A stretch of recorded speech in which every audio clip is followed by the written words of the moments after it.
नमस्ते अस्तु भगवन् विश्वेश्वराय महादेवाय त्र्यम्बकाय त्रिपुरान्तकाय त्रिकाग्निकालाय कालाग्निरुद्राय नीलकण्ठाय मृत्युञ्जयाय सर्वेश्वराय सदाशिवाय श्रीमन्महादेवाय नमः।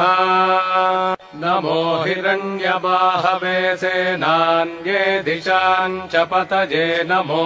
नमस्ते अस्तु भगवन् विश्वेश्वराय महादेवाय त्र्यम्बकाय त्रिपुरान्तकाय त्रिकाग्निकालाय कालाग्निरुद्राय नीलकण्ठाय मृत्युञ्जयाय सर्वेश्वराय सदाशिवाय श्रीमन्महादेवाय नमः।